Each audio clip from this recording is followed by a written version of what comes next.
Capítulo 9. Septiembre, chocolate y rosca de reyes.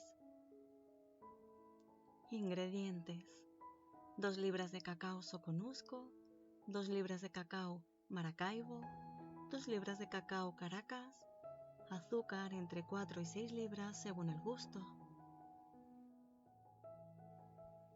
Manera de hacerse. La primera operación es tostar el cacao. Para hacerlo es conveniente utilizar una charola de hojalata en vez del comal, pues el aceite que se desprende de los granos se pierde entre los poros del comal. Es importantísimo poner cuidado en este tipo de indicaciones, pues la bondad del chocolate depende de 3 cosas, a saber, de que el cacao que se emplee esté sano y no averiado, de que se mezclen en su fabricación distintas clases de cacao y, por último, de su grado de tueste. El grado de tueste aconsejable es el del momento en que el cacao comienza a despedir su aceite. Si se retira antes, aparte de presentar un aspecto descolorido y desagradable, lo hará indigesto. Por el contrario, si se deja más tiempo sobre el fuego, el grano quedará quemado en gran parte y contaminará de acrimonia y aspereza al chocolate. Tita extrajo solo media cucharadita de este aceite para mezclarlo con aceite de almendras dulces y preparar una excelente pomada para los labios. En invierno se le partían invariablemente, tomara las precauciones que tomara. Cuando era niña, esto le causaba gran malestar, pues cada vez que se reía, se le abrían sus carnosos labios y le sangraban produciéndole un intenso dolor. Con el tiempo lo fue tomando con resignación, y como ahora no tenía muchas razones que digamos para reír, no le preocupaba lo más mínimo. Podía esperar tranquilamente hasta la llegada de la primavera para que desaparecieran las grietas. El único interés que la movía a preparar la pomada era que por la noche vendrían a la casa algunos invitados a partir la rosca de reyes. Por vanidad, no porque pensara reírse mucho, quería tener los labios suaves y brillantes durante la velada. La sospecha de estar embarazada no la hacía sentirse como para tener la risa a flor de labio. Nunca pensó en esta posibilidad al consumar su amor con Pedro. Aún no se lo había comunicado a él. Esta noche pensaba hacerlo, pero no sabía cómo. ¿Qué actitud tomaría Pedro y cuál sería la solución a este gran problema? Lo ignoraba por completo. Prefería tratar de no atormentarse más y procurar desviar los pensamientos de su mente hacia cosas más triviales, como la preparación de una buena pomada. Para esto no hay como la crema de cacao, pero antes de ponerse a elaborarla era necesario que dejara listo el chocolate. Cuando el cacao ya está tostado, como se indicó, se limpia utilizando un cedazo para separar la cáscara del grano. Debajo del metate donde se ha de moler se pone un cajete con buena lumbre y cuando ya está caliente el metate se procede a moler el grano. Se mezcla entonces con el azúcar, machacándolo con un mazo y moliendo las 2 cosas juntas. Enseguida se divide la masa en trozos. Con las manos se moldean las tablillas, redondas o alargadas según el gusto, y se ponen a orear. Con la punta de un cuchillo se le pueden señalar las divisiones que se deseen. Mientras Tita daba forma a las tablillas, añoró con tristeza los días de reyes de su infancia en los que no tenía problemas tan serios. Su mayor preocupación en esa época era que los reyes nunca le traían lo que ella pedía, sino lo que mamá Elena pensaba que sería lo más adecuado para ella. Hasta hacía algunos años no se había enterado de que la causa por la que en una sola ocasión sí recibió el regalo esperado fue porque Nacha se pasó algún tiempo ahorrando de su salario para comprarle un cinito que había visto en el aparador de una tienda. Le llamaban cinito por ser un aparato que proyectaba imágenes en la pared utilizando un quinqué de petróleo como fuente de luz, dando un efecto parecido al del cine, pero su nombre verdadero era el de Zootropo. Qué enorme felicidad le proporcionó verlo junto a su zapato al despertarse por la mañana. Cuántas tardes gozaron ella y sus hermanas viendo las imágenes en secuencia que venían dibujadas en tiras de cristal y que representaban diferentes situaciones de lo más divertidas. Qué lejos le parecían ahora esos días de felicidad cuando Nacha estaba a su lado. Nacha extrañaba su olor a sopa de fideos, a chilaquiles, a champurrado, a salsa de molcajete, a pan con natas, a tiempos pasados. Por siempre serían insuperables su sazón, sus atoles, sus tés, sus risas, sus chiqueadores en las sienes, su manera de trenzarle el pelo, de arroparla por las noches, de cuidarla en sus enfermedades, de cocinarle sus antojos, de batir el chocolate. Si pudiera volver un solo momento a aquella época para traerse de regreso un poco de la alegría de esos instantes y poder preparar la rosca de Reyes con el mismo entusiasmo que entonces. Si pudiera comerla más tarde con sus hermanas como en los viejos tiempos, entre chanzas y bromas, cuando aún no tenían que disputarse Rosaura y ella el amor de un hombre, como cuando ella aún ignoraba que le estaba negando el matrimonio en esta vida, como cuando Gertrudis no sabía que huiría de la casa y trabajaría en un burdel, como cuando al sacarse el muñeco de la rosca se tenía la esperanza de que lo que se deseara se cumpliría milagrosamente al pie de la letra. La vida le había enseñado que la cosa no era tan fácil, que son pocos los que, pasándose de listos, logran realizar sus deseos a costa de lo que sea, y que obtener el derecho de terminar su propia vida le iba a costar más trabajo del que se imaginaba. Esta lucha la tenía que dar sola, y esto le pesaba. Si al menos estuviera a su lado Gertrudis, su hermana, pero parecía más probable que un muerto volviera a la vida que Gertrudis regresara a la casa. Nunca habían vuelto a recibir noticias de ella desde que Nicolás le había hecho entrega de su ropa en el burdel donde había ido a caer. En fin, dejando orear al lado de sus recuerdos las tablillas de chocolate que acababa de terminar, se dispuso a preparar la rosca. Ingredientes: 30 gramos de levadura fresca, un cuarto de kilo de harina, 8 huevos, 2 cucharadas de agua de azahar, una taza y media de leche, 300 gramos de azúcar, 300 gramos de mantequilla, 200 gramos de frutas cubiertas, un muñeco de porcelana. Manera de hacerse: con las manos o utilizando un tenedor se desbarata la levadura en un cuarto de kilo de harina, agregándole poco a poco media taza de leche tibia. Cuando están bien incorporados los ingredientes, se amasan un poco y se dejan reposar en forma de bola hasta que la masa crezca el doble de su tamaño. Justo cuando Tita ponía la masa a reposar, Rosaura hizo su aparición en la cocina.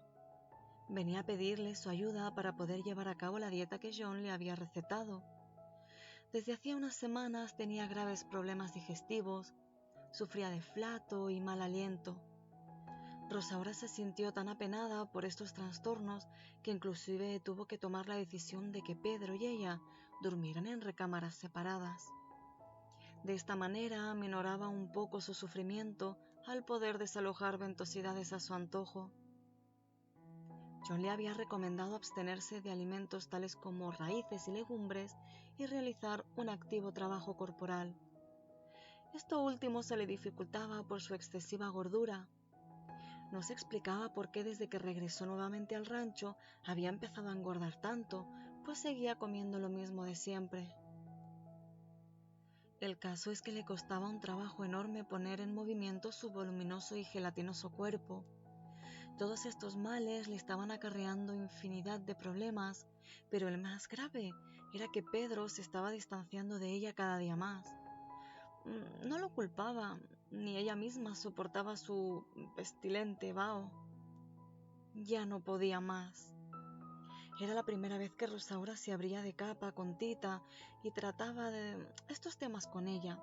Inclusive le confesó que no se le había acercado antes por los celos que le tenía. Pensaba que entre ella y Pedro había una relación amorosa, latente, escondida bajo las apariencias. Pero ahora que veía lo enamorada que estaba de John y lo cercano de su matrimonio con él, se había dado cuenta de lo absurdo que era seguir guardando este tipo de recelos. Confiaba en que aún era tiempo para que entre ellas surgiera una buena comunicación. La verdad, la relación Rosaura-Tita hasta ahora había sido como la del agua en aceite hirviendo.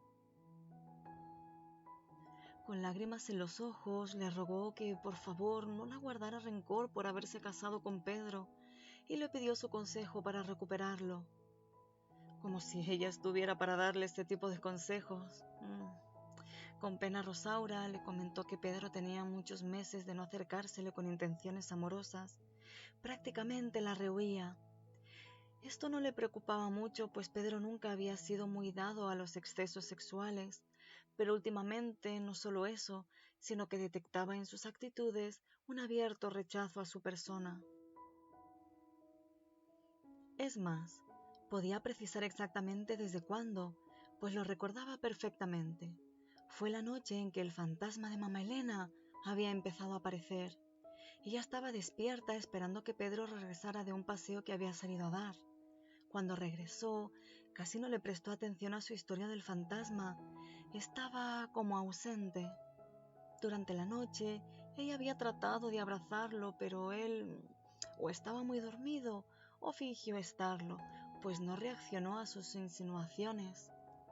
Más tarde lo había escuchado llorar quedamente y a su vez había fingido no oírlo. Sentía que su gordura, su flato y su mal aliento definitivamente estaban alejando a Pedro de su lado cada día más y no le veía solución. Le pedía, por lo tanto, su ayuda. La necesitaba como nunca y no tenía nadie más a quien recurrir. Su situación cada día era más grave. No sabría cómo reaccionar al qué dirán si Pedro la abandonaba. No lo resistiría. El único consuelo que le quedaba era que al menos tenía a su hija Esperanza. Ella tenía la obligación de estar a su lado para siempre. Hasta este momento, todo iba muy bien.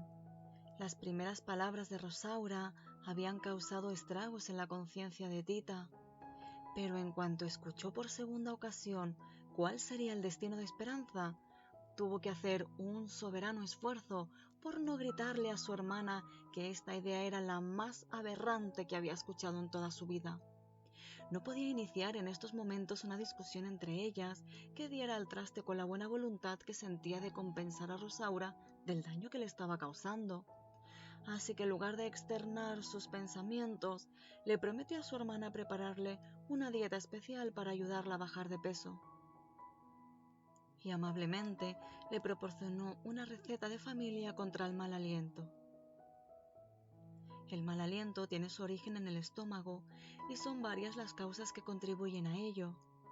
Para hacerlo desaparecer, debe principiarse por gargarismos de agua salada, sorbiéndola al propio tiempo por las narices, mezclada con algunas gotas de vinagre de alcanfor pulverizado. Paralelamente hay que masticar continuamente hojas de menta. El plan propuesto, seguido con constancia, es capaz por sí solo de purificar el aliento más pestilente. Rosaura le agradeció infinitamente su ayuda y rápidamente salió a la huerta a recoger hojas de menta, no sin antes suplicarle absolutamente discreción en este delicado asunto. El rostro de Rosaura reflejaba un gran alivio. En cambio, Tita estaba destruida. ¿Qué era lo que había hecho? ¿Cómo resarcir el daño a Rosaura, a Pedro, a ella misma, a John? ¿Con qué cara lo iba a recibir dentro de unos días cuando regresara de su viaje? John, la persona a quien solo tenía cosas que agradecer. John, el que le había vuelto a la cordura. John, el que le había mostrado el camino a la libertad. John, la paz, la serenidad, la razón. Verdaderamente, él no se merecía esto. ¿Qué decirle? ¿Qué hacer? Por lo pronto, lo mejor era que continuara preparando la rosca de Reyes, pues la masa con levadura que había dejado reposando mientras platicaba con Rosaura ya estaba lista para el paso siguiente. Con el kilo de harina se formaba una fuente sobre la mesa. En el centro se ponen todos los ingredientes y se van amasando empezando por los del centro y tomando poco a poco la harina de la fuente, hasta que se incorpora toda. Cuando la masa que contiene la levadura ha subido al doble de su tamaño, se mezcla con esta otra masa, integrándola perfectamente hasta el punto en que se desprendan de las manos con toda facilidad. Con una raspa se quita la masa que se va quedando pegada en la mesa para integrarla también. Entonces se vacía la masa en un recipiente hondo, engrasado, se tapa con una servilleta y se espera a que suba nuevamente al doble de su tamaño. Hay que tener en cuenta que la masa tarda aproximadamente 2 horas en duplicar su tamaño y es necesario que lo haga 3 veces antes de poder meterla al horno. Cuando Tita estaba cubriendo con una servilleta la vasija donde puso a reposar la masa, una fuerte ráfaga de viento azotó la puerta de la cocina, abriéndola de par en par y permitiendo que un frío helado la invadiera. La servilleta voló por los aires y un gélido estremecimiento recorrió la espalda de Tita. Giró su cuerpo y, asombrada, quedó frente a frente con Mamá Elena, que la miraba duramente. Te dije muchas veces que no te acercaras a Pedro. ¿Por qué lo hiciste? Yo lo intenté, mami, pero nada. Lo que has hecho no tiene nombre. Te has olvidado de lo que es moral, el respeto, las buenas costumbres. No vales nada. Eres una cualquiera que no se respeta ni a sí misma. Has enlodado el nombre de toda mi familia, desde el de mis antepasados hasta el de esta maldita criatura que guardas en tus entrañas. No, mi hijo no está maldito. Sí, lo está. Lo maldigo yo, a él y a ti para siempre. No, por favor.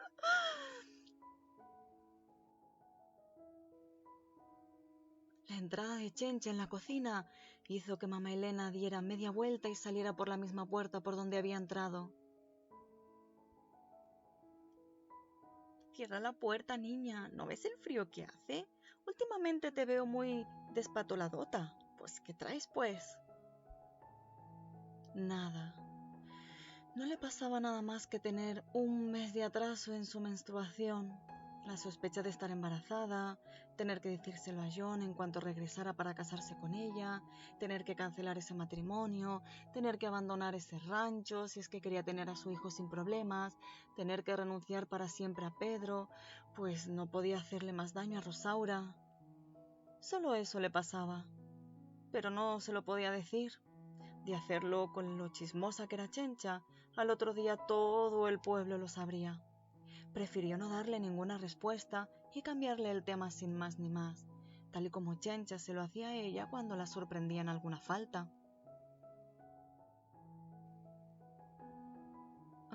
¡Qué barbaridad! La masa ya está desbordándose. Déjame terminar la rosca o nos va a caer la noche encima sin haber terminado.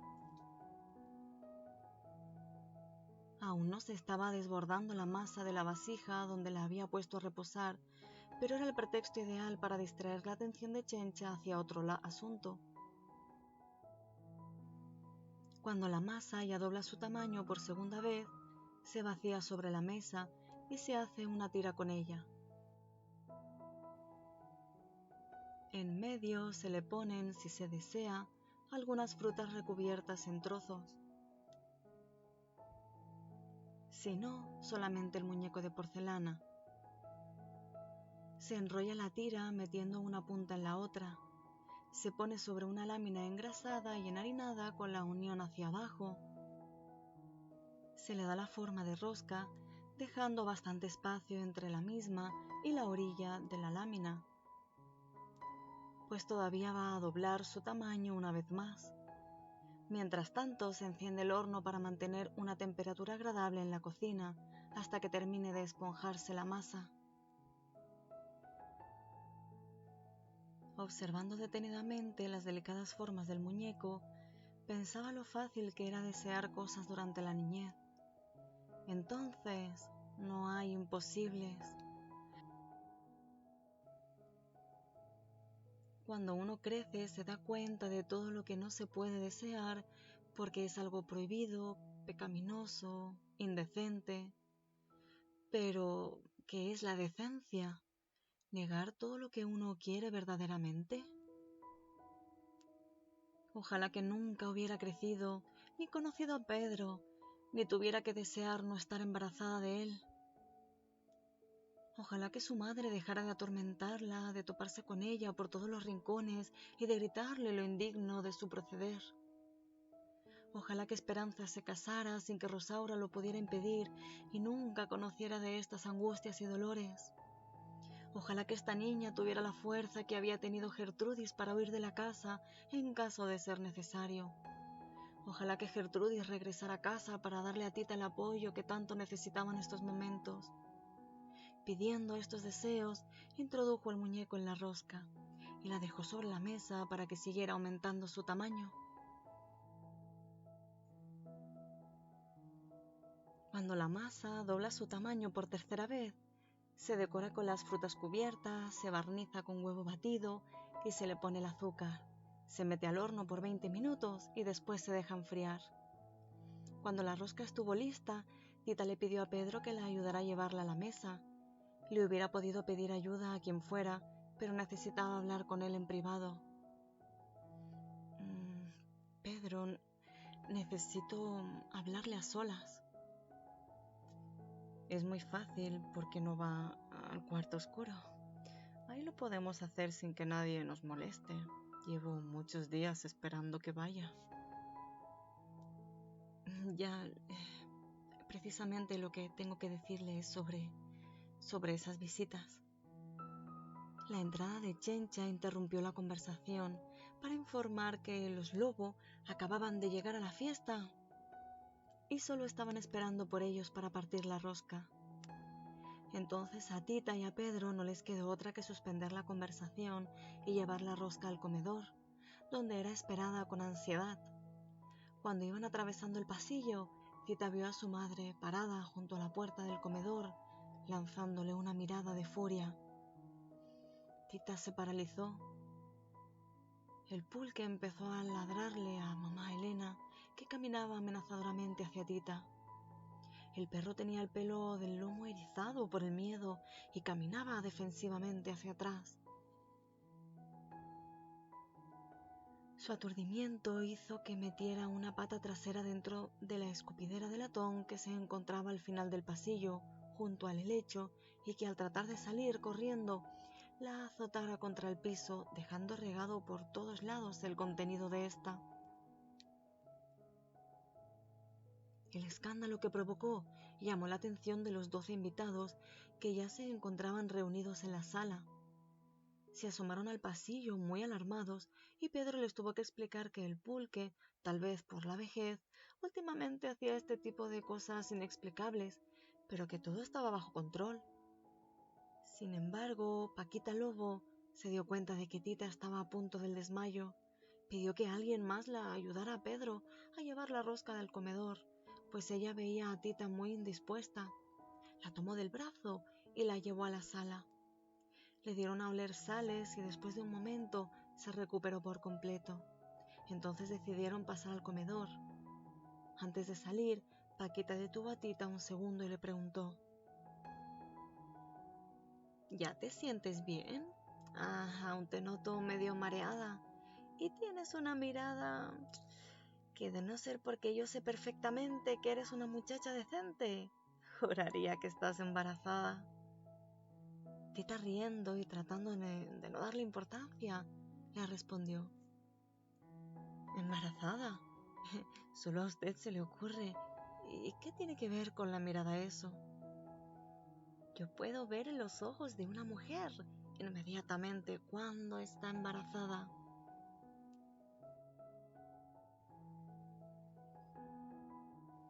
Tita agradeció que el pulque la salvara nuevamente de una situación difícil, pues el escándalo que estaba armando en el patio le evitó tener que seguir conversando con Paquita. Además de los ladridos del pulque, se escuchaba el sonido provocado por el galope de varios caballos. Todos los invitados ya estaban en casa. ¿Quién podría ser a estas horas? Tita se dirigió rápidamente a la puerta, la abrió y vio como el pulque le hacía fiestas a la persona que venía al frente de una compañía de revolucionarios.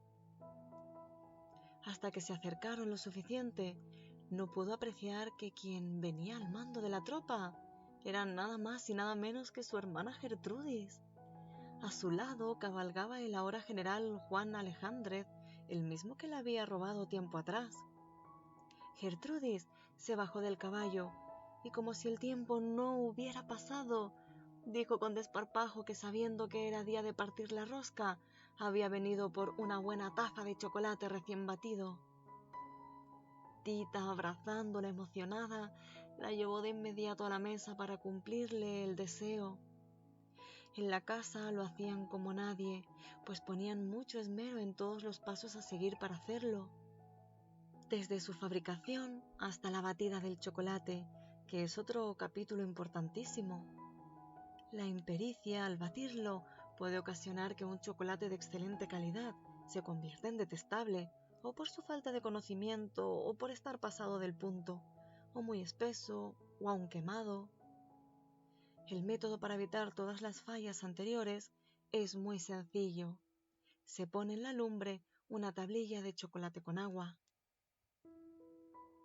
La cantidad de agua debe ser un poco mayor que la que se necesite para llenar el pocillo en que se ha de hervir.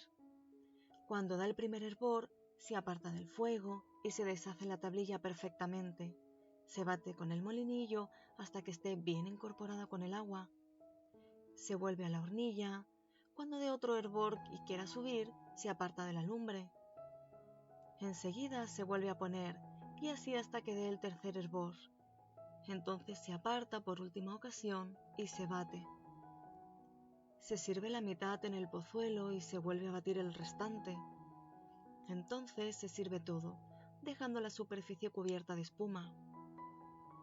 Se puede hacer también con leche en lugar de agua, pero en este caso solo se le da un hervor. La segunda ocasión que se pone al fuego se bate para que no quede muy espeso. El chocolate hecho con agua es de mejor digestión que el de leche. Gertrudis cerraba los ojos cada vez que daba un sorbo a la taza de chocolate que tenía frente a ella. La vida sería mucho más agradable si uno pudiera llevarse a donde quiera que fuera los sabores y los olores de la casa materna. Bueno, esta ya no era su casa materna. Su madre había muerto sin que ella se enterara.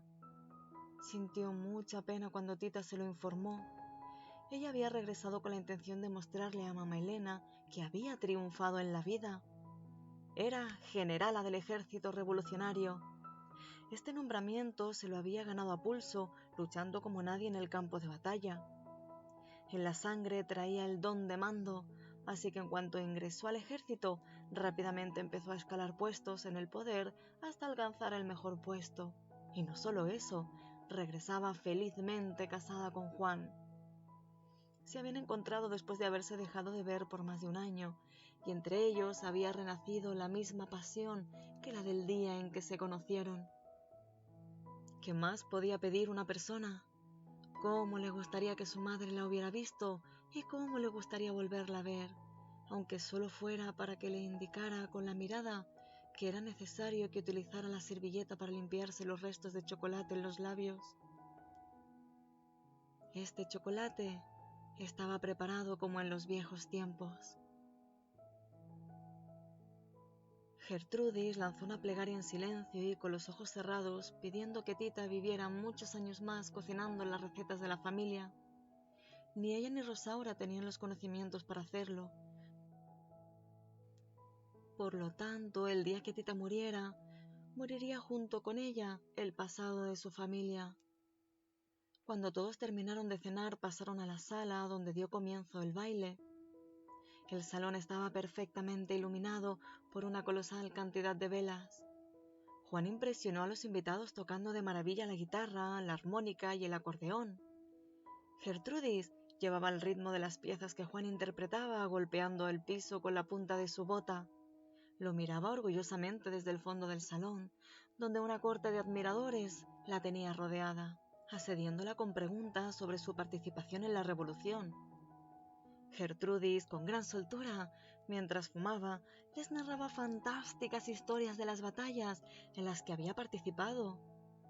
En ese momento los tenía con la boca abierta contándoles cómo había sido el primer fusilamiento que ordenó, pero sin poderse contener, interrumpió el relato y se lanzó al centro del salón, donde empezó a bailar con donaire la polca Jesucita de Chihuahua, que Juan interpretaba magistralmente en el acordeón norteño. Con liviandad se levantaba la falda hasta la rodilla, mostrando gran desenfado. Esta actitud provocaba comentarios escandalosos de las mujeres ahí reunidas. Rosaura le dijo en el oído a Tita: «Yo no sé de dónde sacó ese ritmo Gertrudis. A mamá no le gustaba bailar y dicen que papá lo hacía muy mal». Tita levantó los hombros en señal de respuesta, aunque ella sabía perfectamente de quién había heredado Gertrudis el ritmo y otras cosas. Este secreto pensaba llevárselo a la tumba, pero no lo pudo hacer. Un año más tarde, Gertrudis dio a luz a un niño mulato. Juan enfureció y amenazó con dejarla. No le perdonaba a Gertrudis que hubiera vuelto a las andadas. Entonces Tita, para salvar ese matrimonio, confesó todo. Por fortuna no se había atrevido a quemar las cartas, ahora sí que con el negro pasado de su madre, pues éstas le sirvieron perfectamente de prueba para demostrar la inocencia de Gertrudis. De cualquier manera, fue un golpe difícil de asimilar, pero al menos no se separaron, sino que vivieron para siempre juntos y pasando más tiempo felices que enojados. Ahora le gustaría saber cuál era la mejor solución. Eso es lo importante. Lo bueno es que ya tenía a alguien a quien confiar sus penas. Esperaba que Gertrudis se quedara en el rancho lo suficiente como para que la escuchara y la aconsejara. En cambio, Chencha deseaba todo lo contrario. Estaba furiosa con Gertrudis. Bueno, no precisamente con ella, sino con el trabajo que representaba el atender a su tropa. En lugar de gozar de la fiesta, a esas horas de la noche había tenido que poner una gran mesa en el patio y elaborar chocolates para los 50 de su tropa. Continuará. Siguiente receta: torrejas de natas.